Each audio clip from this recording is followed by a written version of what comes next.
Hai, Assalamualaikum warahmatullahi wabarakatuh. Perkenalkan, saya Wadi Sri Marani dengan NIM C1D1212129 jurusan Ilmu Komunikasi kelas B. Di sini saya akan menjelaskan mengenai demokrasi digital. Kehadiran media baru atau media telah mengubah berbagai aspek kehidupan manusia secara signifikan, mulai dari aktivitas politik, ekonomi, sosial, dan budaya. Dalam kehidupan politik misalnya, kehadiran media telah memberikan fenomena baru yang dikenal sebagai demokrasi digital. Demokrasi digital dapat dimaknai sebagai sebuah upaya menuju demokrasi dengan mendayagunakan perangkat, media, ataupun teknologi digital baik secara offline maupun online. Demokrasi digital merupakan era di mana masyarakat dapat berpartisipasi langsung dalam proses politik dalam pemerintah dengan memanfaatkan perangkat teknologi informasi dan komunikasi. Artinya bahwa di era ini dengan adanya penggunaan internet dapat mendorong aspirasi masyarakat tersampaikan melalui saluran komunikasi pemerintah.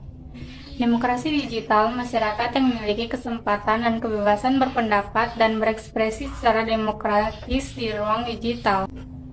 Ruang digital adalah tempat di mana warganet dapat menuangkan apa saja melalui Facebook, Twitter, WhatsApp, YouTube, dan media sosial lainnya. Partisipasi elektronik demokrasi digital meliputi penentuan agenda, formulasi kebijakan, penentuan keputusan, implementasi kebijakan, evaluasi kebijakan, dan umpan balik. Nah, kemudian ada potensi dan kelemahan demokrasi digital. Potensi demokrasi digital diantaranya yaitu yang pertama, sangat besar pertukaran informasi antara pemerintah dan rakyat dan juga pemangku kepentingan lainnya menjadi lebih mudah dan cepat. Yang kedua, demokrasi digital juga menjadi wadah penyaluran opini sekaligus tempat diskusi publik pemerintahan. Kemudian ada kelemahan demokrasi digital. Yang pertama, banyaknya percakapan dan konten digital yang tidak bermakna atau tidak konsumtif. Kemudian yang kedua, biaya penanganan dan pemeliharaan sistem yang tinggi. Yang ketiga, keterbatasan kapasitas sumber daya manusia untuk berpartisipasi maupun mengelola sistem digital. Nah, lalu contoh demokrasi digital adalah situasi retoris yang muncul dalam pemilihan presiden tahun 2014 di Indonesia yang mendukung premis bahwa Facebook telah mendukung kehidupan demokrasi dalam hal menyatukan masyarakat dengan tujuan yang berbeda-beda. Sebagai sebuah platform, pengguna Facebook dapat membagi informasi personal dan juga dapat bergabung dalam beberapa grup yang memiliki ketertarikan tertentu. Hal ini menunjukkan signifikansi media sosial di dalam kehidupan berdemokrasi di Indonesia dan bagaimana Facebook telah menjadi bagian dari masyarakat Indonesia dan mempengaruhi kehidupan berpolitiknya.